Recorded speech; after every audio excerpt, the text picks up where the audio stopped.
Merci beaucoup Karim et merci à tous. Merci à Merck pour l'invitation et à la STGO. Donc je vais vous parler effectivement de l'intérêt de ces gonadotrophines recombinantes à l'ère du frisol, mais un peu plus que ça, vous verrez, parce que c'est vrai que Karim vous l'a dit, les choses changent, mais déjà d'un point de vue clinique, elles ont déjà commencé à évoluer pour nous dans notre pratique quotidienne. Et c'est vrai qu'aujourd'hui, le but va être beaucoup d'essayer d'individualiser les traitements. Pourquoi? Parce que toutes nos patientes sont bien entendu pas toutes les mêmes. On a face à nous un certain nombre de patientes et il va falloir essayer d'être le plus précis possible dans notre prise en charge pour essayer d'être optimal en termes de traitement. Et quand vous regardez un peu ce que c'est qu'une réponse normale, puisque c'est ça vers quoi il faut tendre, puisque c'est ce qui donnerait les meilleurs résultats, vous voyez qu'en fait, il faut en gros entre 4 et 15 ovocytes pour être suffisamment performant en termes de taux de succès au final. C'est vrai que si on est en dessous, on est dans les patientes qui sont mauvaises répondeuses. Si on est au-dessus de ces 15 à 20 ovocytes, on est dans l'hyper-réponse. Alors, dès lors que toutes ces patientes ne sont pas les mêmes, qu'il faut essayer de cibler pour aller dans une fourchette qui va de 4 à 15 ovocytes, idéalement, mais plutôt 15 que 4, et je vous le redirai après, il va falloir essayer d'ajuster les choses et d'individualiser le traitement. Et quand vous regardez un peu les patientes qui se présentent à nous, eh bien malheureusement, les patientes qui se présentent à nous, la patiente idéale, c'est celle-là, c'est la femme jeune, c'est la patiente normo-ovulante, c'est la patiente jeune. Eh bien, vous voyez que dans les centres en moyenne, ça va représenter pas plus d'un tiers des patientes. Ça veut dire que pour toutes les autres, il va falloir essayer se rapprocher, comme les patients ne sont pas forcément idéales d'un point de vue de ce qu'on pourra attendre sur les critères cliniques et paracliniques, eh bien il va falloir essayer d'ajuster pour les faire rebasculer dans la tranche qui leur permettra d'avoir un nombre d'ovocytes idéal à l'issue de la fécondation in vitro. Et c'est pour ça qu'il va falloir ajuster au mieux et faire une espèce de tailor-made pour ces patientes-là, essayer de les screener au mieux pour essayer d'être le plus optimal possible. Et c'est vrai qu'on a des marqueurs, l'AMH, notamment le compte des follicules, et vous voyez qu'on va être obligé de définir la dose de départ, puisque la dose de départ de FSH exogène qu'on va administrer est cruciale pour la réponse à notre traitement. Et on a des ABAC, des nomogrammes qui commencent à sortir, ou basés sur l'âge de la patiente, sur la FSH de base et sur l'hormone antimulérienne, on va pouvoir essayer de trouver la dose idéale pour essayer d'atterrir dans la cible qu'on va se donner. Alors, la cible qu'on va se donner, vous avez entendu parler sûrement il y a un certain nombre d'années de stimulation modérée, de mild stimulation. Et c'est vrai que si on se dit je veux 4 ovocytes mais que c'est volontaire parce que je considère que la mild stimulation est intéressante, c'est une patiente qui, bien entendu, n'est pas une mauvaise répondeuse. Mais dans l'idéal, je pense que la mild stimulation, c'est terminé. On ne peut plus en entendre parler. Pourquoi? Parce qu'on a des données maintenant qui nous montrent qu'il faut de l'ovocyte. Il faut des ovocytes pour essayer d'avoir les taux de succès les plus importants possibles. Et on va dire que pour une patiente de moins de 35 ans, une quinzaine, une vingtaine d'ovocytes est l'idéal pour aboutir à une naissance vivante. Pourquoi? Parce qu'aujourd'hui, on maîtrise parfaitement la vitrification des embryons, que les embryons congelés donnent les mêmes taux de succès que les embryons frais, et que dès lors, vous voyez que des patientes qui vont répondre de manière normale, c'est-à-dire dans cette étude-là, 6 et 15 ovocytes produits, vont avoir en frais les meilleurs taux de succès. Les patientes ayant produit plus de 16 ovocytes auront un peu moins de chance en frais parce que les taux d'implantation seront un petit peu moins bons liés à l'hyperostradiolémie induite par cette hyperréponse. Mais vous voyez que les patientes, quand on prend les taux cumulés de grossesse, avec la congélation embryonnaire, eh bien les patientes qui ont plus de 16 ovocytes produits sont les patientes qui ont les meilleurs taux de naissance à la fin. Donc il faut des ovocytes, il faut absolument un nombre important d'ovocytes pour essayer d'avoir les taux maximum de naissance. Alors pour les patientes hyperrépondeuses, ça veut dire quoi? Ça veut dire qu'il va falloir arrêter d'avoir peur. On a des moyens maintenant d'essayer de leur éviter le syndrome d'hyperstimulation qui était tant redouté par le passé. Et c'est vrai que si on les stimule avec des protocoles antagonistes, que si on les déclenche avec un agoniste, et que éventuellement, si on considère que la réponse est trop importante, on décide de congeler l'ensemble de la cohorte embryonnaire, donc de faire un freeze-all, et bien dans ce cas-là, avec un transfert d'embryon congelé, on sera avec des taux de succès extrêmement intéressants. Parce que c'est vrai que dès lors qu'on est face à une hyperréponse, l'hypereustradiolémie induite par cette réponse importante qu'on va chercher à avoir va être délétère pour l'implantation des embryons.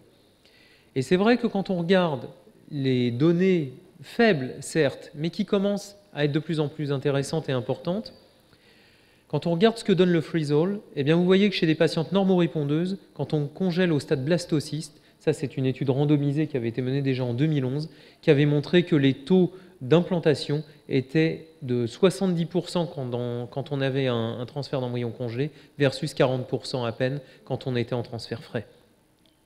Et encore, cette étude qui vient de sortir il y a à peine un an dans le New England Journal, et vous voyez que chez des patientes OPK, les taux de grossesse étaient significativement plus importants chez les femmes qui avaient eu un freeze-all que chez des femmes qui n'en avaient pas bénéficié.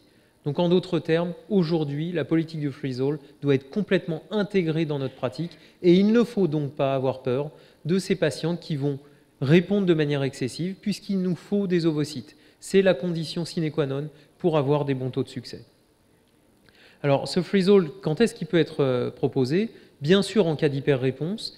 Quand on a une progestéronémie, même en cas de normoréponse, mais une progestéronémie qui en général dépasse les 1,5 nanogrammes par ml, ce qui est le cut-off aujourd'hui retenu. Et puis peut-être même quand vous voyez que les taux de succès, vous voyez que même quand les progestérones sont très basses en fin de stimulation, on n'est peut-être pas idéal non plus en termes de taux de succès. Et peut-être que dans ces conditions-là, on pourrait être amené à faire du freeze-all également. Pourquoi ce freeze-all? Parce que on augmente la réceptivité endométriale, en tout cas on perd le défaut de réceptivité endométriale lié à l'hyperoestradiolémie, parce qu'il y a moins de grossesse extra-utérine, parce qu'on améliore les devenirs néonataux des enfants et parce que ça permet d'être plus performant. Et si on veut faire du genetic screening, on aura le temps de mettre en place toute la stratégie pour ensuite, si on a des conditions de vitrification qui sont performantes, de pouvoir leur offrir des chances optimales de grossesse. Par ailleurs, en termes de coût-efficacité, le freeze-all est également sans doute plus intéressant que les stratégies qui sont habituellement adoptées. Et c'est pour ça qu'il va falloir le considérer.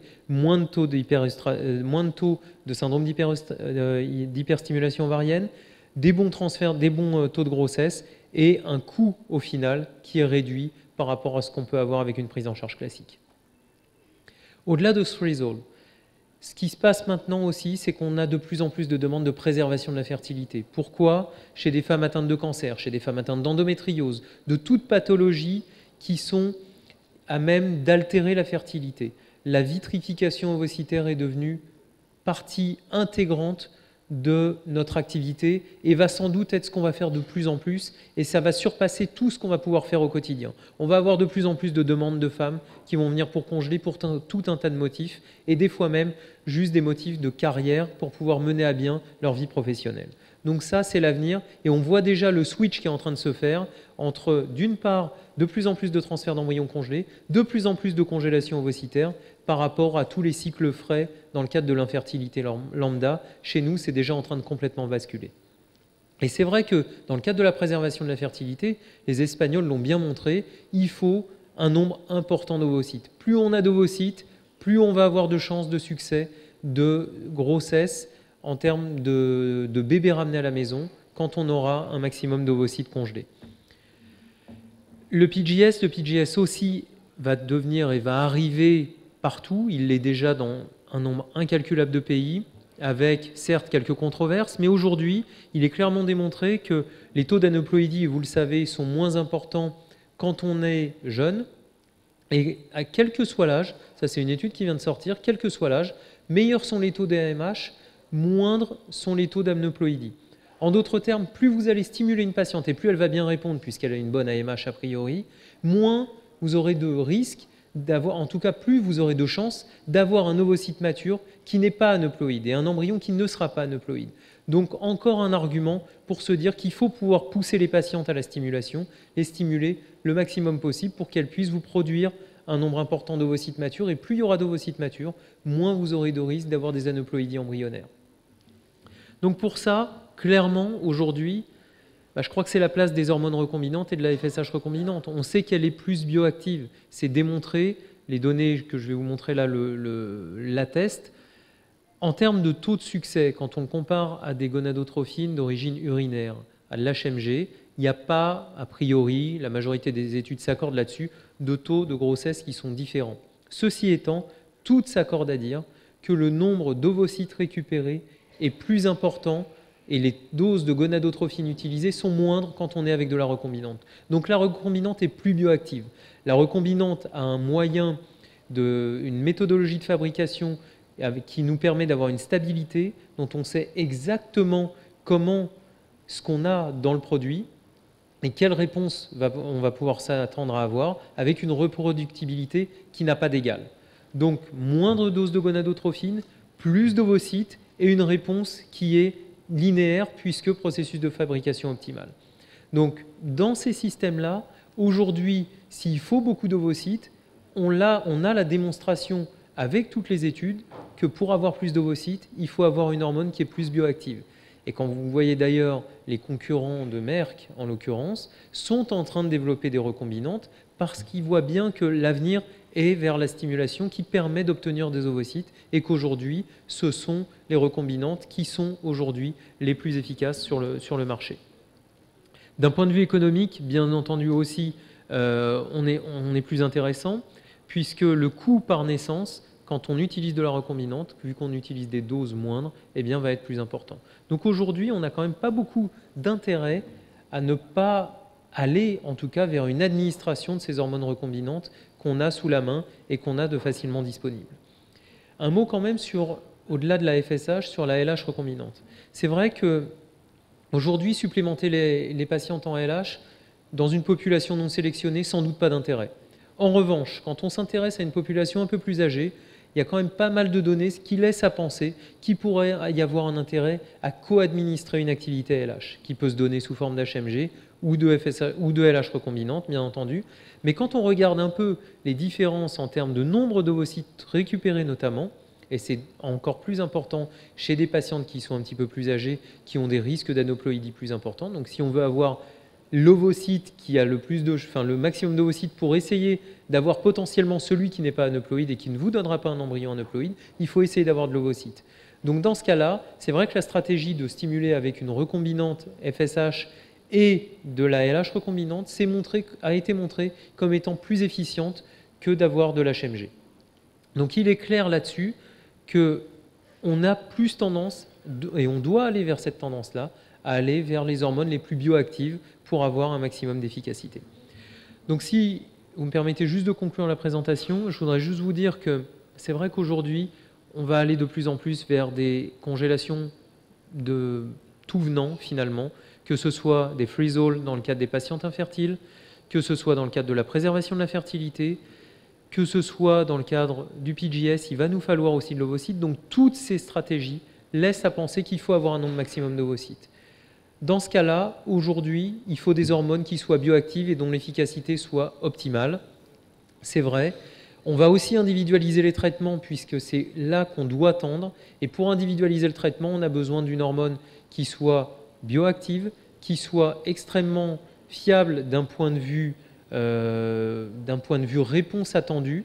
Et c'est vrai qu'aujourd'hui, et nous on l'a, vous ne l'avez pas aujourd'hui, on a des stylos qui nous permettent d'être extrêmement précis dans la dose délivrée de FSH recombinante. Le stylo de Merck est extrêmement performant et nous permet d'avoir la dose et de savoir exactement ce que vous disiez Karim tout à l'heure, de savoir exactement combien c'est administré la patiente et ce que c'est administré la patiente. On n'a pas encore ces informations complètement sur Internet, nous, mais pour le moment, on sait qu'en tout cas, si elle fait exactement bien le traitement qu'on lui a proposé, eh bien, elle aura fait une dose d'hormones qui sera extrêmement fiable, avec une bioactivité intéressante. Et c'est pour ça qu'aujourd'hui, je crois que la place, elle est vraiment à ces hormones recombinantes, parce que je ne vois pas une hormone qui soit aussi performante que ce qu'on peut avoir aujourd'hui. Et encore une fois, tous les laboratoires pharmaceutiques tendent à aller vers ce système-là, et c'est ce qui est en train de se développer.